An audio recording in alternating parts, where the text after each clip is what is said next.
Science, myself Sayyid Abdul Manan. Today we will discuss about Standard 8 Science Chapter number 8 Cell Structure and Function. This is the third part of the chapter. हमने यहाँ तक कुछ discuss की थी, cell structure के बारे में discuss कर रहे थे और पार्ट ऑफ द सेल के बारे में डिस्कस कर रहे थे. एक बार मैं आपको शॉर्ट में आपको दिखा दूँ क्या है. ये सेल है. सेल के बीच में क्या होता है, न्यूक्लियस होता है. न्यूक्लियस को जो इसने कवर किया होता है उसको हम क्या बोलेंगे, न्यूक्लियर मेम्ब्रेन बोलेंगे. क्या बोलेंगे, फर्स्ट ये न्यूक्लियस, उसको न्यूक्लियस को किसने कवर किया हुआ है, न्यूक्लियर मेम्ब्रेन. न्यूक्लियर मेम्ब्रेन के बाद ये जो पूरा जो पार्ट है, ये जेली लाइक जो स्ट्रक्चर है, उसको हम क्या बोलेंगे, साइटोप्लाज्म बोलेंगे. क्या बोलेंगे उसको, साइटोप्लाज्म. साइटोप्लाज्म और न्यूक्लियस को किसने कवर किया हुआ है, एक चीज़ है, उसको हम क्या बोलेंगे, सेल मेम्ब्रेन बोलेंगे. क्या बोलेंगे, सेल मेम्ब्रेन. ठीक है. और इस सेल मेम्ब्रेन के ऊपर भी एक थिक लेयर, जैसे हमने एग के अंदर जो एग्जांपल लिया था, तो एग के अंदर हमने एक फर्स्ट जो बाहर वाला जो लेयर था, थिक लेयर था, उसको हम क्या बोलेंगे, सेल वॉल बोलेंगे. अब उसको जब रिमूव करके तो एक को स्लाइस ले एक आपको एक लेयर दिखाई देगा. क्या देगा, लेयर, तो उसको हम क्या बोलेंगे, सेल मेम्ब्रेन. सेल मेम्ब्रेन के बाद बीच में पूरा वाइट हमारा लेयर होता है और बीच में हमारे येलो कलर का एक बॉल टाइप होता है. तो बॉल टाइप जो है उसको हम न्यूक्लियस बोलेंगे. न्यूक्लियस के बाहर वाला जो लेयर है, मतलब जिसने कवर किया, उसको हम न्यूक्लियर मेम्ब्रेन. और ये पूरा जो वाइट जो स्ट्रक्चर है, जेली टाइप जो स्ट्रक्चर, वो आप उसको प्रेस करोगे तो वो दब भी सकता, तो वो हमारा क्या है, हमारा साइटोप्लाज्म है. तो बेसिकली न्यूक्लियस, तो न्यूक्लियस को किसने घेरा हुआ है, न्यूक्लियर मेम्ब्रेन. आपको यहाँ पर शॉर्ट में रिटर्न करो, न्यूक्लियस को किसने कवर किया हुआ है, न्यूक्लियर मेम्ब्रेन. न्यूक्लियर मेम्ब्रेन के बाद क्या आएगा, ये साइटोप्लाज्म. साइटोप्लाज्म और न्यूक्लियस को किसने कवर किया हुआ है, पूरा कवर किसने किया हुआ है, सेल मेम्ब्रेन. सेल मेम्ब्रेन को कवर, मतलब पूरा कवर, हार्ड लेयर कौन सा है, हमारा सेल वॉल है. तो इस तरह से हमारा न्यूक्लियस को कवर किया हुआ न्यूक्लियर मेम्ब्रेन ने. न्यूक्लियर मेम्ब्रेन के बाद जो हमारा जेली लाइक स्ट्रक्चर है, उसको हम साइटोप्लाज्म बोलेंगे. साइटोप्लाज्म और न्यूक्लियस को किसने कवर किया हुआ है, हमारा सेल मेम्ब्रेन ने कवर किया हुआ है. सेल मेम्ब्रेन को पूरा मतलब हार्ड शेप के अंदर, मतलब हार्डली किसने कवर किया हुआ है, सेल वॉल. ठीक है. वो सेल वॉल क्या होती है, हार्ड होती है. तो इस तरह का ये हमारा डिस्कशन. अभी आपको वही चीज़ आने, you have learn earlier that the cell membrane gives shape of the cell. Cell membrane क्या करती है, सेल को शेप देती है. जो जेली लाइक जो स्ट्रक्चर है ना, सेल मेम्ब्रेन. उसके बाद जो हमारा सेल मेम्ब्रेन जो हमारे लेयर जो था, हमारी सेल वॉल के पहले वाला जो लेयर है, वो क्या देती है, सेल को स्ट्रक्चर कौन देता है, हमारा cell membrane. And additional to the cell membrane this is an outer thick layer is called cell wall. Additional मतलब एक और लेयर है, उसको हम क्या बोलेंगे, सेल वॉल बोलेंगे, जैसे हमने डिस्कस की. Additional layer surrounding the cell membranes is the required by the plant for protection. Plant cell need to protection against the variation in temperature, high wind speed, atmosphere moisture and etc. They are exposed to this variation because they cannot move. Cell can be observed in the leaf peel of Tedoscantia and Elodia and Rio. You can prepare the slide as use case of onion. Means ये क्या है, outer जो layer है, हमने बोला कि cell membrane. Cell membrane के भी एक आउटर लेयर है, उसको हम क्या बोलेंगे, सेल वॉल बोलेंगे. सेल वॉल क्या है, उसको प्रोटेक्ट करता है, कोई भी चीज़ को प्रोटेक्ट करता है. किस चीज़ की प्रोटेक्शन, बिकॉज सेल तो क्या है, मूवमेंट नहीं करते, तो उसको प्रोटेक्शन चाहिए. हमारा टेम्परेचर इंक्रीज होगा या विंड स्पीड ज़्यादा होगी, एटमोसफेयर में कोई मॉइस्चर होगा, तो ये सब चीज़ से क्या करता है, प्रोटेक्ट करता है. क्या सेल वॉल उसको क्या करता है, प्रोटेक्ट करता है. आप सेल, हमने ऑनियन सेल की जो बात की थी, आपको ये स्ट्रक्चर भी वेरी मोस्ट इंपॉर्टेंट है. एग्जाम पॉइंट ऑफ व्यू आपको ये आज कर सकते हैं. सेल ऑनियन पील आप ड्रॉ करो और उसमें आपको डिफरेंट स्ट्रक्चर के नेम्स आपको बताने हैं, तो आपको यहाँ पर भी दिया हुआ है. ठीक है. तो यहाँ पर से आप देखिए वेरी मोस्ट इंपॉर्टेंट है. न्यूक्लियस आपको दिखाना है, साइटोप्लाज्म, सेल वॉल दिखाना है. ठीक है. ये सब चीज़ आपको दिखाना है. तो ये हमारी जो हुआ वो हमारा क्या था. उसके अलावा आप ऑनियन के अलावा भी काफ़ी सारे जो हमारा है उसको भी आप ले सकते हो. कि यहाँ पर आपको 3 और एग्जांपल्स जो दिए हुए हैं. ठीक है. तो आप वो भी लेकर, आपको दिया हुआ है टेरेस्कोनिसिया जो हमारा एक है. ठीक है. केनिया एंड इलोडिया एंड रियो, या 3 और हमारा ऑब्जेक्ट लेकर भी आप उसको स्लाइस ले लो और उसके बाद आपको ऑब्जर्व कर सकते हो, इस तरह का आपको दिखाई देगा। तो यहाँ पर आपको दिया और किस तरह से करना है, आप कोई भी ऑब्जेक्ट ले लो, ऑब्जेक्ट को लेकर आपको क्या करना है कि भाई अब मैस्टिक जो हमारी मैस्टिक होती है ना, मैस्टिक आके जो हमारा ब्लैक जो स्ट्रक्चर था उसको वहाँ से ब्रेक कर लो। अब जो हमारे पास जो बची, एक हमारे पास क्या है, एक थ्रेड टाइप या पिन टाइप हमारे पास एक माचिस बची हुई है, ठीक है। उसको आप ऐसा आगे से क्रॉस कर लो, अच्छे से पॉइंटेड बना लो। उसके बाद हमें क्या करना है, एक किसी भी चीज़ का ऑब्जेक्ट का उसका एक स्लाइस ले लो। स्लाइस लेने के बाद उसको आप आयोडीन से वॉश कर लो। क्या करो, आयोडीन से वॉश कर लो और उसको स्लाइड पे रख कर इस तरह से स्लाइड। अब ये सब चीज़ पढ़ोगे 11 के अंदर, आपको खुद से बनाना होगा। ये कांच की स्लाइड है, उस पर रख दो। रखने के बाद मिथाइल ऑरेंज मिथाइल ब्लू का एक 1-2 ड्रॉप्स डालो। क्या करो, 1-2 ड्रॉप। अब उसके बाद उसको क्या करोगे, आप उसको नोटिस करने के लिए आप उसके अंदर माइक्रोस्कोप के अंदर देखोगे तो इस तरह से आपको दिखाई देगा। अब यहाँ पर क्लियरली देख सकते हो कि बीच में क्या होता है, न्यूक्लियस। न्यूक्लियस को किसने घेरा हुआ है, न्यूक्लियर मेम्ब्रेन। उसके बाद बीच में क्या आता है, जेली लाइक स्ट्रक्चर साइटोप्लाज्म, और उसके बाहर वाला जो स्ट्रक्चर है उसको हम सेल मेम्ब्रेन बोलेंगे। तो सेल मेम्ब्रेन क्या है कि वो वो स्ट्रक्चर देता है। क्या देता है, स्ट्रक्चर। और उसके बाहर जो हार्ड जेल लेयर है वो सेल वॉल हमारी है।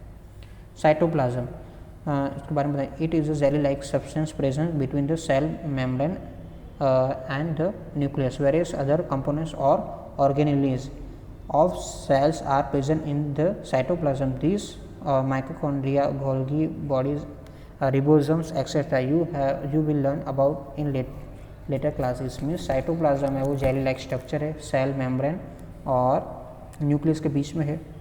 उसके अंदर भी 3-4 पार्ट है, जैसे माइटोकॉन्ड्रिया है, गोल्गी बॉडीज़ है, रिबोसोम्स है। ये सब चीज़ पढ़ोगे आप 9th स्टैंडर्ड में पढ़ोगे डिटेल के अंदर, ठीक है। अभी आपको नेम याद रखना है। उसके बाद जो आ रहा है nucleus, it is an important components of the living cells. It is generally spherical and located in the centre of the cells. It can stain and seen easily with the help of the microscope. Nucleus is the separated from the cytoplasm by the membrane is called nuclear membrane. ठीक है, nucleus है तो nucleus को आप generally centre में देखोगे, और cytoplasm और न्यूक्लियस को जो दोनों को सेपरेट करती है उसको हम क्या बोलेंगे, न्यूक्लियर मेम्ब्रेन। ये क्या है, न्यूक्लियस है। न्यूक्लियस और हमारी ये साइटोप्लाज्म है उसको सेपरेट करने वाली जो एक चीज़ है, मतलब एक जो वॉल बोलेंगे उसको हम क्या बोलेंगे, न्यूक्लियर मेम्ब्रेन, जो पहले भी हमने डिस्कस की थी।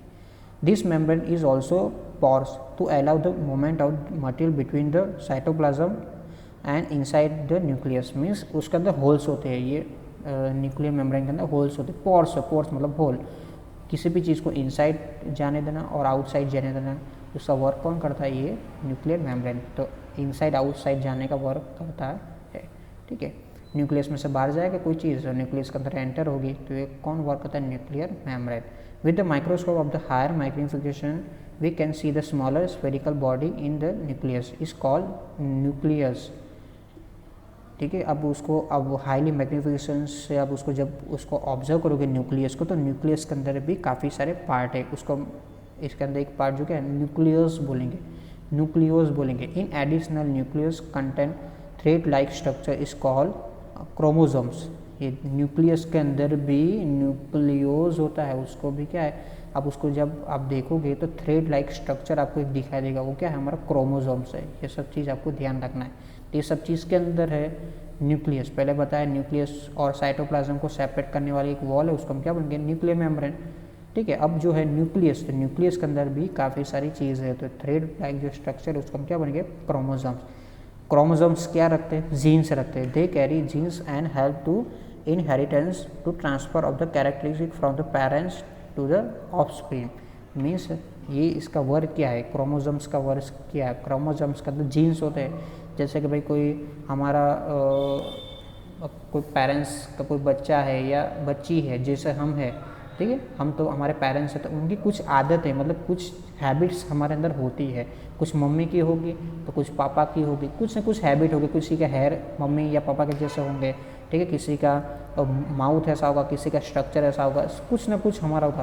तो ये ट्रांसफ़र हुआ वन में से सेकंड में ऑप्शन, मतलब उनका जब बच्चा पैदा होता है तो वो जो कुछ हैबिट्स जो ट्रांसफ़र हुई वो किससे होती है, जीन्स। ये जीन्स हमारे जीन्स ट्रांसफ़र होते क्या होते हैं, जीन्स, ठीक है। तो वो कहाँ पे कंटेन होते हैं, क्रोमोसोम्स के अंदर। तो chromosomes can be only when the cells divide, ठीक। क्रोमोसोम्स क्या करते हैं, सेल को डिवाइड करने का काम करता है। इसके बारे में, जीन्स के बारे में आपको दिया हुआ है वही चीज़ कि कोई आपकी हैबिट है, मम्मी पापा की हैबिट, हमारे बच्चों में कुछ ना कुछ होती है, 50% हो, किसी के अंदर 10% हो, किसी के अंदर 100% हो। हम बोलते हैं ना कभी ये तो मम्मी पे ही गया हुआ है या पापा पे ही गया हुआ है, क्यों, तो उसकी कुछ हैबिट है, तो उसको हम क्या बोलेंगे, जीन बोलेंगे, ठीक है। तो ये वेरी मोस्ट इंपॉर्टेंट है। तो ये कहाँ पर है, न्यूक्लियस के अंदर। न्यूक्लियस के अंदर क्रोमोसोम्स है, क्रोमोसोम्स के अंदर जीन्स होते हैं। क्रोमोसोम्स का वर्क क्या है, जीन्स को डिवाइड करना। Nucleus is additional to the role of the inheritance act on control centre of the activity of the cells. The entire content of the living cells is known as a protoplasm. In including the cytoplasm and the nucleus, protoplasm is called living substance of the cells, ठीक है। ये nucleus क्या सभी को control करने वाला है, सभी को कंट्रोल कौन करता है, न्यूक्लियस करता है, ठीक है। और एंटर कंटेंट मतलब ये पूरी जो लिविंग सेल्स के अंदर जो सब चीज़ है उसको हम क्या बोलेंगे, प्रोटोप्लाज्म्स बोलेंगे, उसको हम क्या बोलेंगे, प्रोटोप्लाज्म्स बोलेंगे। और लिविंग थिंग्स के अंदर अवेलेबल्स होती है। बट कुछ जो है उसके अंदर क्या है, यहाँ पर आपको एक एक्स्ट्रा चीज़ दी हुई है, आप सब चीज़ 9th में पढ़ोगे काफ़ी डिटेल के अंदर। तो कुछ ऑर्गेनिजम्स है, हमने देखा भाई न्यूक्लियर मेम्ब्रेन अवेलेबल होता है, ठीक है, न्यूक्लियस अवेलेबल होता है। बट कुछ जो है हमारे ऑर्गेनिजम्स जो है उसके अंदर क्या है कि भाई मल्टी ऑर्गेनिजम्स तो है, but nuclear membrane, the sales having nuclear material without nuclear membrane, nuclear तो है but without nuclear membrane, nucleus available नहीं होगा, न्यूक्लियस अवेलेबल नहीं होता। उस टाइप के जो ऑर्गेनिजम्स है उसको हम क्या बोलेंगे, प्रोकार्योटिक्स बोलेंगे। उस सेल्स को हम क्या बोलेंगे, प्रोकार्योटिक्स बोलेंगे। और उस ऑर्गेनिजम्स को प्रोकार्योट्स बोलेंगे, क्या बोलेंगे, प्रोकार्योट्स। उसके अंदर क्या होगा कि जो बैक्टीरिया है, बैक्टीरिया के अंदर न्यूक्लियस अवेलेबल नहीं है, जिसके अंदर न्यूक्लियस अवेलेबल होगा तो दूसरा नेम है, और न्यूक्लियस अवेलेबल नहीं होगा तो उसको हम प्रोकार्योट्स बोलेंगे। जैसे बैक्टीरिया, ब्लू ग्रीन अलगी, अलगी के अंदर भी नहीं होगा। The cell like onion cell, the cheek cell having the well organized nucleus with the nuclear membrane, means जिसके अंदर न्यूक्लियस अवेलेबल है। जैसे हमारी चीक सेल के भी जब ऑब्जर्वेशन करो तो हमारे अंदर न्यूक्लियस अवेलेबल है। जैसे ऑनियन सेल के अंदर हमने अभी देखा ना न्यूक्लियस अवेलेबल था, तो ये न्यूक्लियस अवेलेबल होगा तो उस ऑर्गेनिजम्स को हम क्या बोलेंगे, यूकार्योटिक सेल बोलेंगे, ठीक है। और उसके अंदर बैक्टीरिया है, ब्लू अलगी आर इज कॉल्ड यूकार्योटिक्स, ठीक है। यूकार्योटिक्स के एग्जांपल्स है बैक्टीरिया और ग्रीन अलगी है, ब्लू ग्रीन अलगी एंड बैक्टीरिया, ये क्या है उसके एग्जांपल्स है, ठीक है। कुछ बैक्टीरिया इसके अंदर अवेलेबल होती है, कुछ बैक्टीरिया के अंदर अवेलेबल नहीं रहती, इसलिए बैक्टीरिया दोनों के अंदर अवेलेबल है, ठीक है। लास्ट पार्ट है, while observing the onion cell under the microscope, did you notice the blank covering the structure is the cytoplasm is called vacuoles, ठीक है। आप जब उसको ऑब्जर्व करोगे तो हमारे अंदर जब उसको या ऑनियन सेल को जब न्यूक्लियस को जब ऑब्जर्व करोगे, पूरा हमारा ऑब्जर्व करोगे तो उसके अंदर आपको ऐसे होल्स दिखाई देंगे, मतलब खाली जगह, स्पेस, उसको हम क्या बोलेंगे, वैक्यूल्स बोलेंगे, क्या बोलेंगे, वैक्यूल बोलेंगे ना। ये देखो आपको एक प्लांट सेल दिया हुआ है, ठीक है, ये क्या है, प्लांट सेल। इसी तरह से हमारा एनिमल सेल्स भी अवेलेबल होता है, ये हमारा प्लांट सेल है। तो प्लांट सेल के अंदर आप देख सकते हो कि ये पूरा स्ट्रक्चर आपको दिया हुआ है, ठीक है, सभी चीज़ें आने वाली। तो जो खाली स्पेस जो होती है, ठीक है, साइटोप्लाज्म्स के अंदर जो खाली स्पेस जो होती है उसको हम क्या बोलेंगे, वैक्यूल्स बोलेंगे। अब जो नेक्स्ट जो चीज़ आ रही है, they could be single and big as in onion cell, cheek cell have smaller vacuoles, large vacuoles are common in plant cell, vacuoles in animal cells are much smaller, ठीक है। Plant cell के अंदर क्या होगा, हमारे vacuoles बड़े होंगे, animal cell के अंदर छोटे होंगे, ऑनियन सेल के अंदर आपको दिखाई दे रहे हैं, ठीक है। इस तरह से ही है, चिक सेल के अंदर भी क्या होंगे, दिखाई देंगे, बट चिक सेल्स के अंदर क्या स्मॉलर होंगे, बट ऑनियन सेल के अंदर ज़्यादा बड़े होंगे। आपको एनिमल सेल और प्लांट सेल का दोनों का डिफरेंस पूछा जाएगा। तो वैक्यूल्स की बात आई है फर्स्ट, तो प्लांट सेल के अंदर वैक्यूल की जो साइज़ होगी क्या होगी, बिग होगी, बट हमारे एनिमल सेल के अंदर स्मॉल होगी, बट दोनों के अंदर अवेलेबल होगा। You might have notice several small colours body in the cytoplasm of this call is Pseudoscantia leaf. They are the scattered in the cytoplasm of the leaf is cell. This is called plastids. Means हमने जब देखा हमने देखा कि भाई साइटोप्लाज्म्स के अंदर काफ़ी सारे कलर्स वाली जो चीज़ है, ठीक है, इसको हम क्या बोलेंगे, टेरेस्केनिया बोलेंगे, टेरेंसिया बोलेंगे, उसको हम ये टेरेंसिया लीफ, काफ़ी सारे जो कलर्स अवेलेबल होते हैं वो एक साइटोप्लाज्म्स के अंदर होते हैं। तो इस टाइप के जो लीव्स जो होते हैं उसके अंदर उसको क्या प्लास्टिस बोलेंगे, उसको हम क्या बोलेंगे, प्लास्टिस अवेलेबल है, plastids. They are of different colours, some them contain green pigment is called chlorophyll. जैसे कि हमारा प्लास्टिस जो है वो क्या है, कलर वाला पिगमेंट है। जैसे प्लांट के अंदर होता है ना क्लोरोफिल जो होता है वो क्या करता है कि हमारे फोटोसिंथेसिस करने के लिए, फूड प्रिपेयर करने के लिए क्लोरोफिल होना ज़रूरी है प्लांट सेल के अंदर। तो ये क्या है, वो कलर वाला पिगमेंट है। तो ये क्या है, हमारा प्लास्टिस है, प्लास्टिस होगा मतलब उसके अंदर कलर्स होगा। तो क्लोरोफिल ग्रीन पिगमेंट अवेलेबल होता है इन प्लांट सेल के अंदर, उसको हम क्लोरोफिल बोलेंगे। Green colour plastids are, colour ये कलर किसने दिया, प्लास्टिस ने, इस कॉल क्लोरोप्लास्ट। ये प्लास्टिस ने क्या दिया, उसको कलर दे दिया, क्लोरोफिल था उसको कलर ग्रीन कलर किसने दिया, प्लास्टिस ने दिया, बन गया था क्लोरोप्लास्ट बन गया, ठीक है। तो क्लोरोफिल है वो क्या फोटोसिंथेसिस करने के लिए अवेलेबल होता है। बट इस तरह का क्लोरोफिल हमारे एनिमल्स के अंदर अवेलेबल नहीं होता, प्लांट के अंदर अवेलेबल है। तो सेकंड जो पार्ट हो गया, क्लोरोफिल हमारे प्लांट के अंदर अवेलेबल है बट हमारे एनिमल्स के अंदर अवेलेबल नहीं है। They provide green colour of to the leaves, ठीक है, वो क्या ग्रीन कलर अवेलेबल करता है। You may recall that of chlorophyll in the chloroplast of leaves is essential for photosynthesis. तो क्लोरोफिल को ग्रीन कलर देकर क्लोरोप्लास्ट बनेगा, क्या बनेगा, क्लोरोप्लास्ट। ग्रीन कलर देने का पार्ट कौन करता है, प्लास्टिड्स। अब इस तरह से भी रिटर्न कर सकते हो भाई, in plant cell plastids are present, in animal cell plastids are not present. उसके बाद आप क्लोरोफिल का भी रिटर्न कर सकते हो, in plant cell chlorophyll present और in animal cell chlorophyll is not present. तो इस तरह से आपको यहाँ पर दिया हुआ, आपको काफ़ी सारी चीज़ है, वही चीज़ आपको यहाँ पर कंपेयर करने की बात की हुई है, compare of plant and animal cell. This is a very most important. आपको लेबल डायग्राम भी आपको पूछा जा सकता है, ठीक है। तो आप देख सकते हो प्लांट और एनिमल सेल्स आपको दिया हुआ है। तो recall the in activity 8.3 8.4 you have should be able to compare plant and animal cells. Observe the plant and animal cell carefully in 8.7 distinguishing the features of plant and animal cells. Only few features are mentioned. You may add more than in table 8.1, ठीक है। तो यहाँ पर आपको है कि भाई ये लेफ्ट साइड वाला वो प्लांट वाला है और ये क्या हमारा एनिमल है। तो आप देख सकते हो कि भाई दोनों के अंदर सेल वाला अवेलेबल होती है, सेल मेम्ब्रेन अवेलेबल होती है, ठीक है। सेल वॉल किस में अवेलेबल होगा, सिर्फ एंड सिर्फ हमारे प्लांट के अंदर अवेलेबल होगा। बीच में जो है वैक्यूल्स, प्लांट सेल के अंदर काफ़ी बड़ी जगह है, एनिमल्स के अंदर कम है। उसके बाद आपको थर्ड न्यूक्लियस तो होगा ना, न्यूक्लियस है दोनों में अवेलेबल है, ठीक है। साइटोप्लाज्म, ये जेली लाइक स्ट्रक्चर है, आप प्लांट के अंदर देख सकते हो, जेली लाइक स्ट्रक्चर है, क्या हमारा साइटोप्लाज्म है। उसके बाद आपको यहाँ पर एक बड़ा स्ट्रक्चर दिया हुआ, आप देख सकते हो सेल मेम्ब्रेन। सेल मेम्ब्रेन जो है, सेल वॉल के जो आगे वाली जो पार्ट है उसको क्या बोलेंगे, सेल मेम्ब्रेन, और उसका थिक जो लेयर है उसको हम क्या बोलेंगे, सेल वॉल। ये सेल वॉल हमने जो डिस्कस की ना आगे, सेल वॉल उसको प्रोटेक्ट करता है, सेल मेम्ब्रेन उससे नीचे होता है। इसमें ये ग्रीन जो कलर है वो क्या है, साइटोप्लाज्म है, आप रिटर्न कर सकते हो, बट एनिमल के अंदर अवेलेबल नहीं होगा।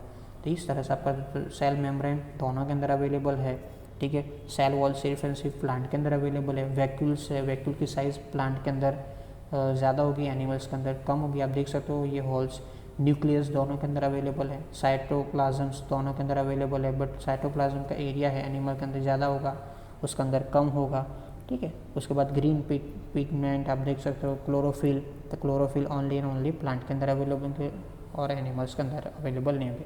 तो आप यहाँ पर रिटर्न कर सकते हो, ठीक है। तो सेल वॉल देखिए यहाँ पे एब्सेंट है, एनिमल सेल के अंदर आपको नहीं दी हुई। ये दोनों का डिफरेंस वेरी मोस्ट इंपॉर्टेंट है, एग्जाम पॉइंट ऑफ व्यू आपको आने वाला ही है और आएगा ही भी 100%। आई होप आप लोग को पूरा चैप्टर में पता चला होगा। If any doubt, if any query तो आप कमेंट्स में डाल सकते हो। Thank you, have a nice day.